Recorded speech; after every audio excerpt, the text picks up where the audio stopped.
सियावर रामचंद्र की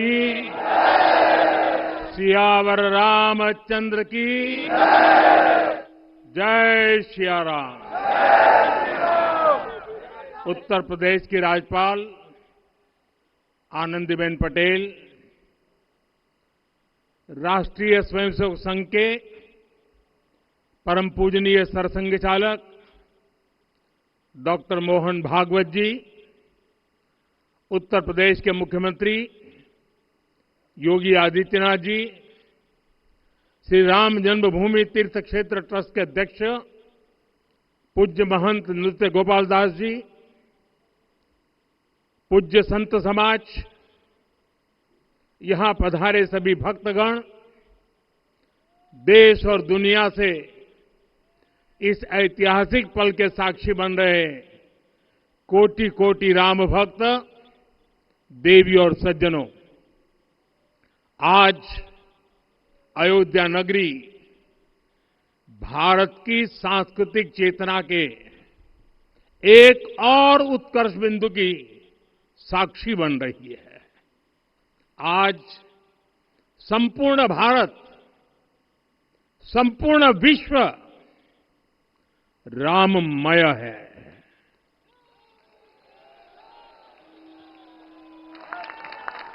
हर राम भक्त के हृदय में अद्वितीय संतोष है, असीम कृतज्ञता है, अपार अलौकिक आनंद है।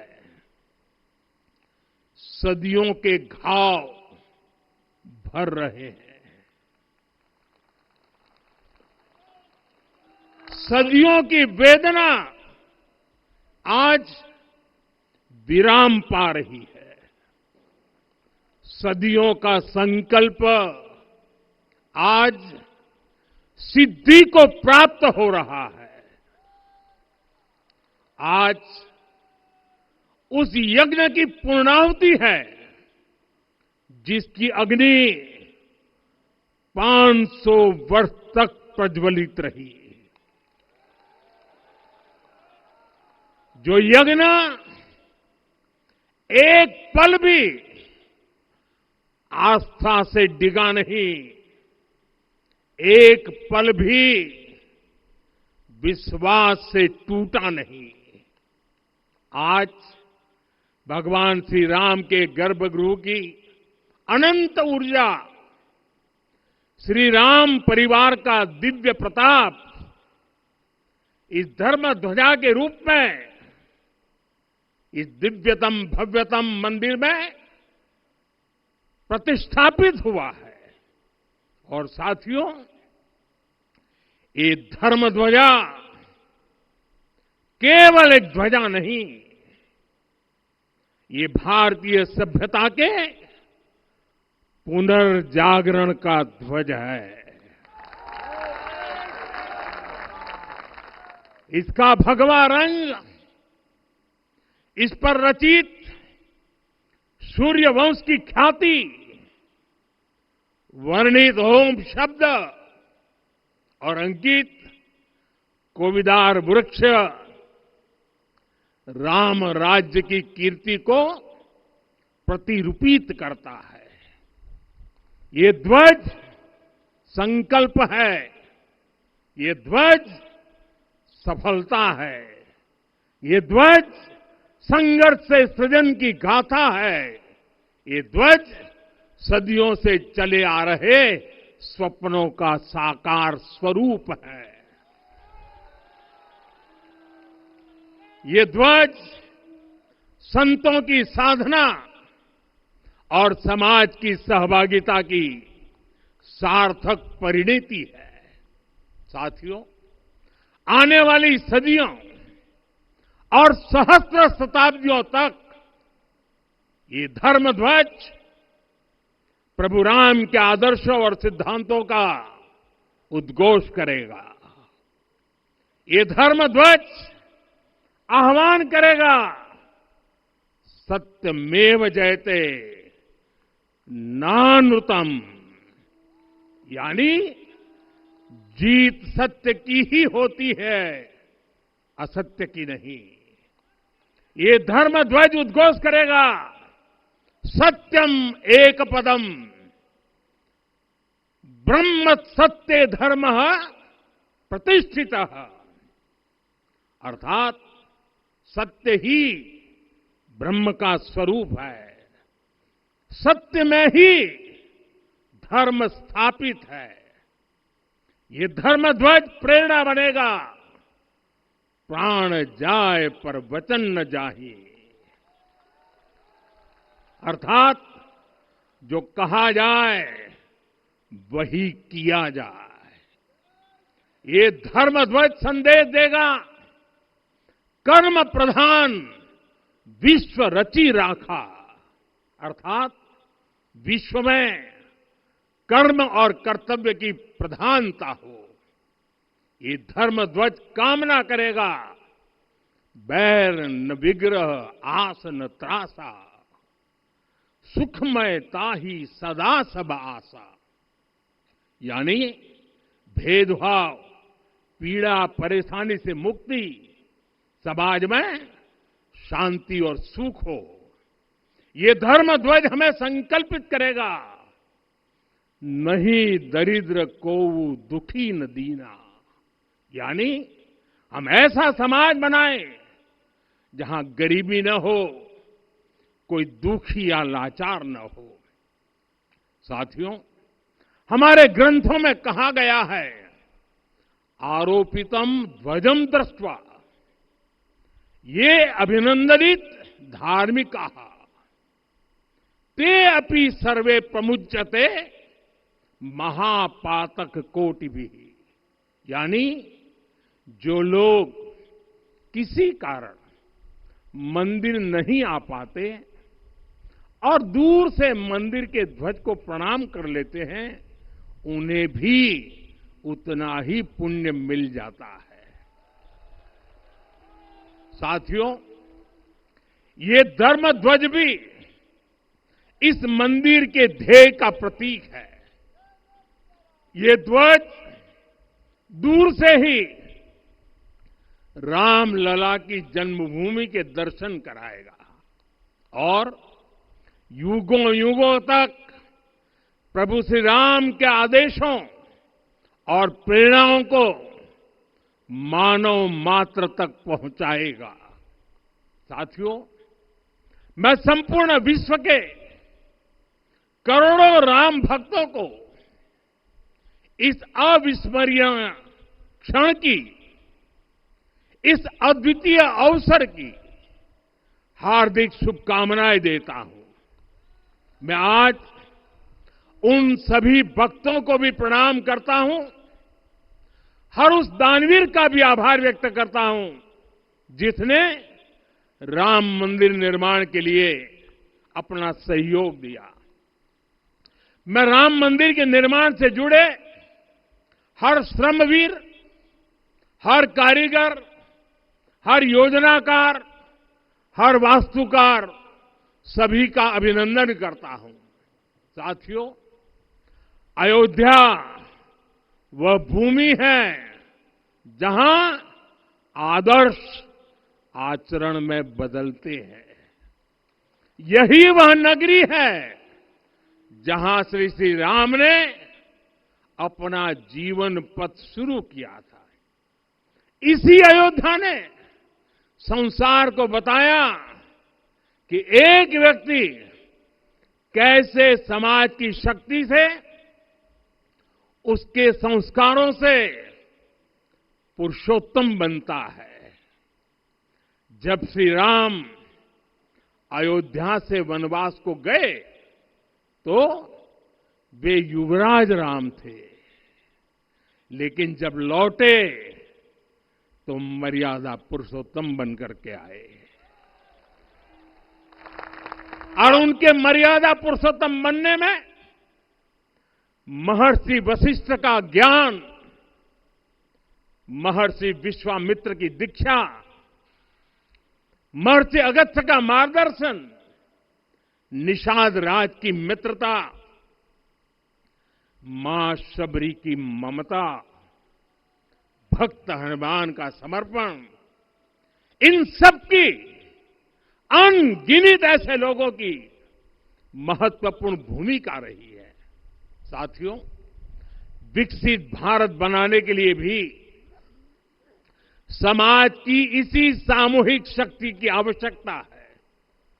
मुझे बहुत खुशी है कि राम मंदिर का दिव्य प्रांगण भारत के सामूहिक सामर्थ्य की भी चेतना स्थली बन रहा है। यहां 7 मंदिर बने हैं। यहां माता शबरी का मंदिर बना है, जो जनजातीय समाज के प्रेम भाव और आतिथ्य परंपरा की प्रतिमूर्ति है। यहां निषादराज का मंदिर बना है। ये उस मित्रता का साक्षी है जो साधन नहीं, साध्य को, उसकी भावना को पूजती है। यहां एक ही स्थान पर माता अहिल्या है, महर्षि वाल्मीकि है, महर्षि वशिष्ठ है, महर्षि विश्वामित्र है, महर्षि अगस्त्य है और संत तुलसीदास है। रामलला के साथ साथ इन सभी ऋषियों के दर्शन भी यहीं पर होते हैं। यहां जटायु जी और गिलहरी की मूर्तियां भी है, जो बड़े संकल्पों की सिद्धि के लिए हर छोटे से छोटे प्रयास के महत्व को दिखाती है। मैं आज हर देशवासी से कहूंगा कि वो जब भी राम मंदिर आए तो सप्त मंदिर के दर्शन भी अवश्य करें। ये मंदिर हमारी आस्था के साथ साथ मित्रता, कर्तव्य और सामाजिक सद्भाव के मूल्यों को भी शक्ति देते हैं। साथियों, हम सब जानते हैं हमारे राम भेद से नहीं, भाव से जुड़ते हैं।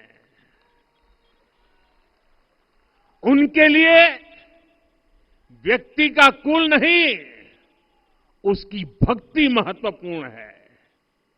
उन्हें वंश नहीं, मूल्य प्रिय है। उन्हें शक्ति नहीं, सहयोग महान लगता है। आज हम भी उसी भावना से आगे बढ़ रहे हैं। पिछले 11 वर्षों में महिला, दलित, पिछड़े, अति पिछड़े, आदिवासी, वंचित, किसान, श्रमिक, युवा, हर वर्ग को विकास के केंद्र में रखा गया है। जब देश का हर व्यक्ति, हर वर्ग, हर क्षेत्र सशक्त होगा, तब संकल्प की सिद्धि में सबका प्रयास लगेगा और सबके प्रयास से ही 2047 जब देश आजादी के 100 साल मनाएगा, हमें 2047 तक विकसित भारत का निर्माण करना ही होगा। साथियों, रामलला की प्राण प्रतिष्ठा के ऐतिहासिक अवसर पर मैंने राम से राष्ट्र के संकल्प की चर्चा की थी। मैंने कहा था कि हमें आने वाले 1000 वर्षों के लिए भारत की नींव मजबूत करनी है। हमें याद रखना है, जो सिर्फ वर्तमान का सोचते हैं वो आने वाली पीढ़ियों के साथ अन्याय करते हैं। हमें वर्तमान के साथ साथ भावी पीढ़ियों के बारे में भी सोचना है, क्योंकि हम जब नहीं थे ये देश तब भी था, जब हम नहीं रहेंगे ये देश तब भी रहेगा। हम एक जीवंत समाज है, हमें दूरदृष्टि के साथ ही काम करना होगा। हमें आने वाले दशकों, आने वाली सदियों को ध्यान में रखना ही होगा।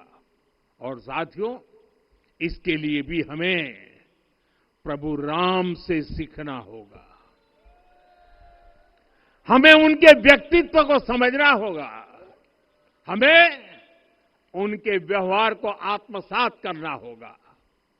हमें याद रखना होगा, राम यानी आदर्श, राम यानी मर्यादा, राम यानी जीवन का सर्वोच्च चरित्र, राम यानी सत्य और पराक्रम का संगम। दिव्य गुणे शक्र समो रामः सत्य पराक्रमः। राम यानी धर्म पथ पर चलने वाला व्यक्तित्व। रामः सत्पुरुषो लोके सत्यः सत्यपरायणः।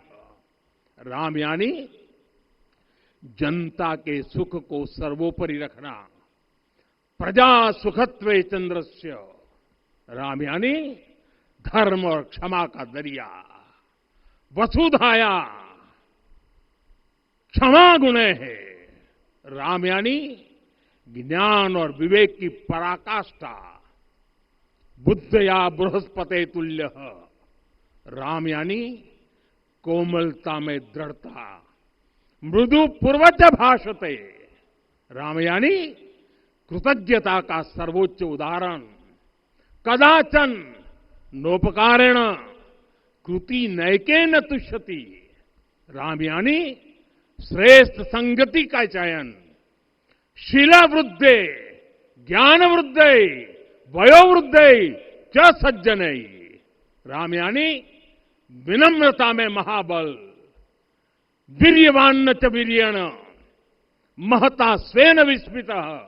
राम यानी सत्य का अडिग संकल्प।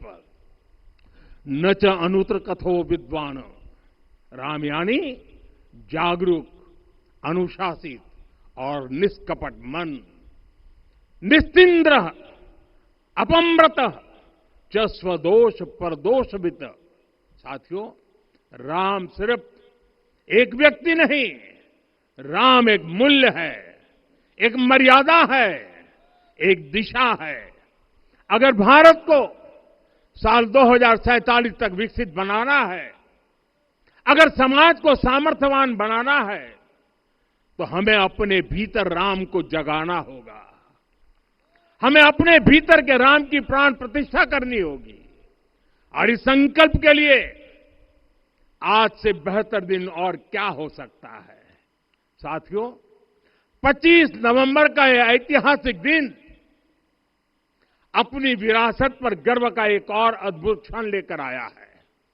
इसकी वजह है धर्म ध्वजा पर अंकित कोविदार वृक्ष।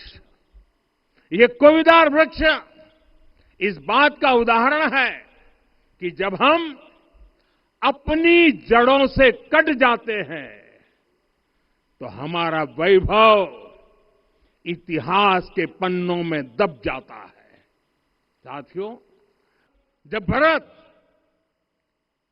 अपनी सेना के साथ चित्रकूट पहुंचे तो लक्ष्मण ने दूर से ही अयोध्या की सेना को पहचान लिया। ये कैसे हुआ, इसका वर्णन वाल्मीकि जी ने किया है। और वाल्मीकि जी ने क्या वर्णन किया है? उन्होंने कहा है, विराजित उद्गत स्कंधम कोविदार ध्वजः रथे। लक्ष्मण कहते हैं, राम, सामने जो तेजस्वी प्रकाश में विशाल वृक्ष जैसा ध्वज दिखाई दे रहा है, वही अयोध्या की सेना का ध्वज है। उस पर कोविदार का शुभ चिन्ह अंकित है।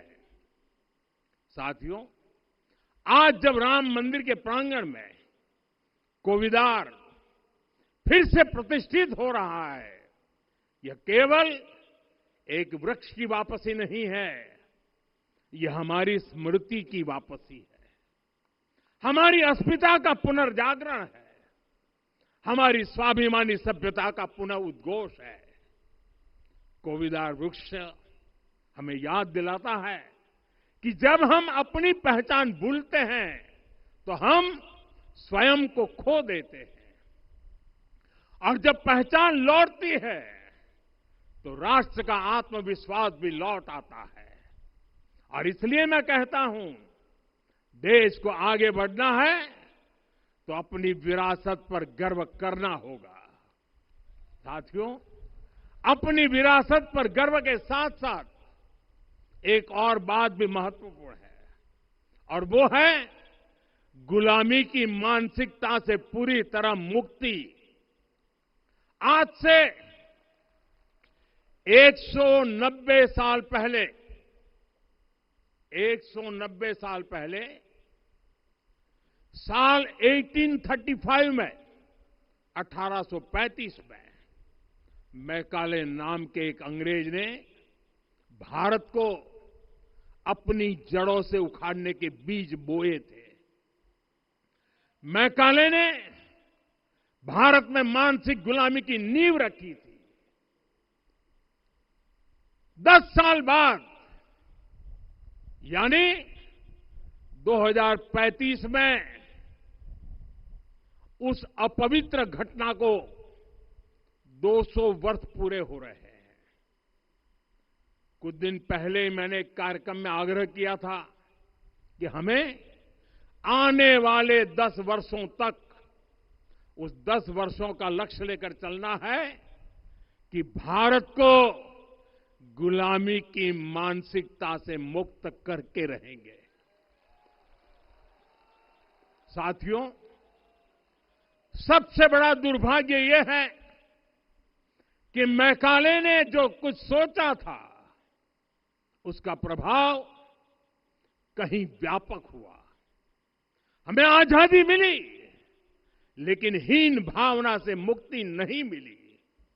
हमारे यहां एक विकार आ गया कि विदेश की हर चीज, हर व्यवस्था अच्छी है और जो हमारी अपनी चीजें हैं उनमें खोट ही खोट है। साथियों, गुलामी की यही मानसिकता है जिसने लगातार यह स्थापित किया। हमने विदेशों से लोकतंत्र लिया। कहा गया कि हमारा संविधान भी विदेश से प्रेरित है, जबकि सच ये है कि भारत लोकतंत्र की जननी है, मदर ऑफ डेमोक्रेसी है। लोकतंत्र हमारे डीएनए में है। साथियों, अगर आप तमिलनाडु जाएंगे तो तमिलनाडु के उत्तरी हिस्से में उत्तीरमेरूर गांव है। वहां हजारों वर्ष पहले का एक शिलालेख है। उसमें बताया गया है कि उस कालखंड में भी कैसे लोकतांत्रिक तरीके से शासन व्यवस्था चलती थी, लोग कैसे सरकार चुनते थे। लेकिन हमारे यहां तो मैग्ना कार्टा की प्रशंसा का ही चलन रहा। हमारे यहां भगवान बसवन्ना, उनके अनुभव मंटपा की जानकारी भी सीमित रखी गई। अनुभव मंटपा यानी जहां सामाजिक, धार्मिक और आर्थिक विषयों पर सार्वजनिक बहस होती थी, जहां सामूहिक सहमति से निर्णय लिए जाते थे। लेकिन गुलामी की मानसिकता के कारण इस भारत की कितनी ही पीढ़ियों को इस जानकारी से भी वंचित रखा गया। साथियों, हमारी व्यवस्था के हर कोने में गुलामी की इस मानसिकता ने डेरा डाला हुआ था। अब याद करिए, भारतीय नौसेना का ध्वज सदियों तक उस ध्वज पर ऐसे प्रतीक बने रहे जिनका हमारी सभ्यता, हमारी शक्ति, हमारी विरासत से कोई संबंध नहीं था। अब हमने नौसेना के ध्वज से गुलामी के हर प्रतीक को हटाया है। हमने छत्रपति शिवाजी महाराज की विरासत को स्थापित किया है। और ये सिर्फ एक डिजाइन में बदलाव नहीं हुआ, ये मानसिकता बदलने का क्षण था। ये वो घोषणा थी कि भारत अब अपनी शक्ति अपने प्रतीकों से परिभाषित करेगा, न कि किसी और की विरासत से। और साथियों, यही परिवर्तन आज अयोध्या में भी दिख रहा है। साथियों, ये गुलामी की मानसिकता ही है जिसने इतने वर्षों तक रामत्व को नकारा है। भगवान राम अपने आप में एक वैल्यू सिस्टम है। ओरछा के राजा राम से लेकर रामेश्वरम के भक्त राम तक और शबरी के प्रभु राम से लेकर मिथिला के पाहुन राम जी तक भारत के हर घर में, हर भारतीय के मन में और भारतवर्ष के हर कण कण में राम है। लेकिन गुलामी की मानसिकता इतनी हावी हो गई कि प्रभु राम को भी काल्पनिक घोषित किया जाने लगा। साथियों, अगर हम ठान ले अगले 10 साल में मानसिक गुलामी से पूरी तरह मुक्ति पा लेंगे और तब जाकर के ऐसी ज्वाला प्रज्वलित होगी, ऐसा आत्मविश्वास बढ़ेगा कि 2047 तक विकसित भारत का सपना पूरा होने से भारत को कोई रोक नहीं पाएगा। आने वाले 1000 वर्ष के लिए भारत की नींव तभी सशक्त होगी जब मैकाले की गुलामी के प्रोजेक्ट को हम अगले 10 साल में पूरी तरह ध्वस्त करके दिखा देंगे।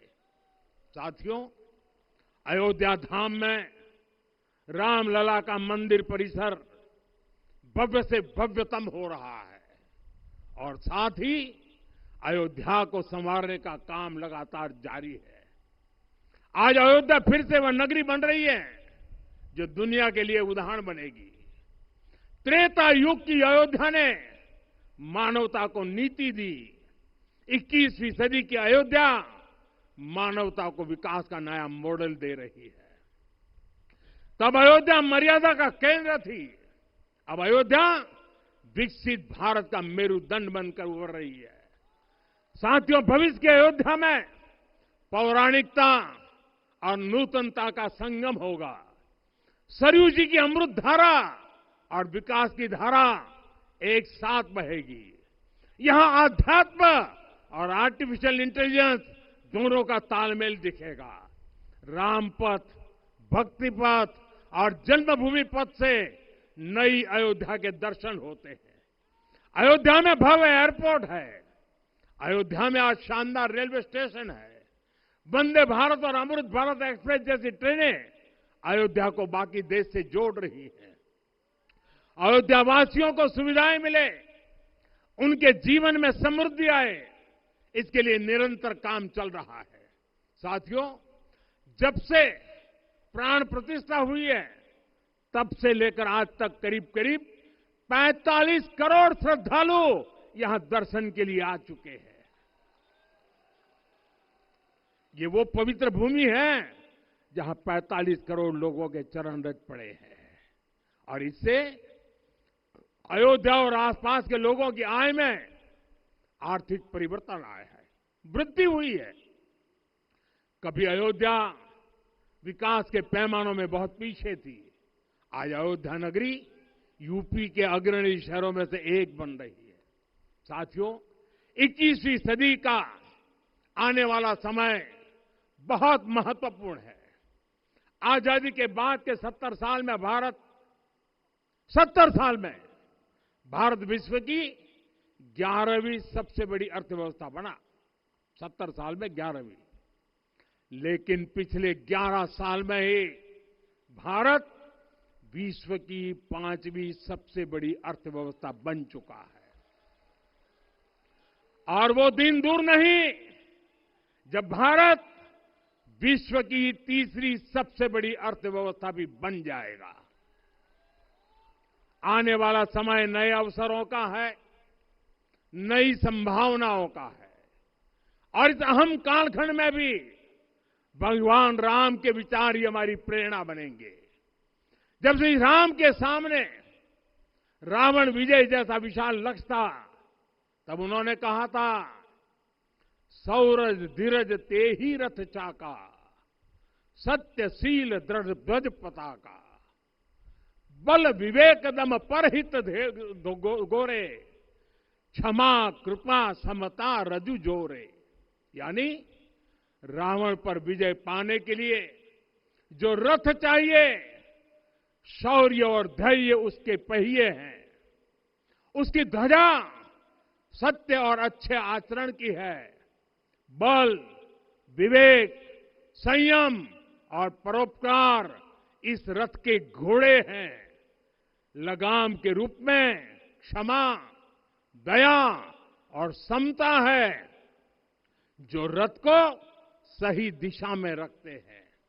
साथियों, विकसित भारत की यात्रा को गति देने के लिए ऐसा ही रथ चाहिए, ऐसा रथ जिसके पहिए शौर्य और धैर्य हो, यानी चुनौतियों से टकराने का साहस भी हो और परिणाम आने तक दृढ़ता से डटे रहने का धैर्य भी हो। ऐसा रथ जिसकी ध्वजा सत्य और सर्वोच्च आचरण हो, यानी नीति नियत और नैतिकता से समझौता कभी न हो।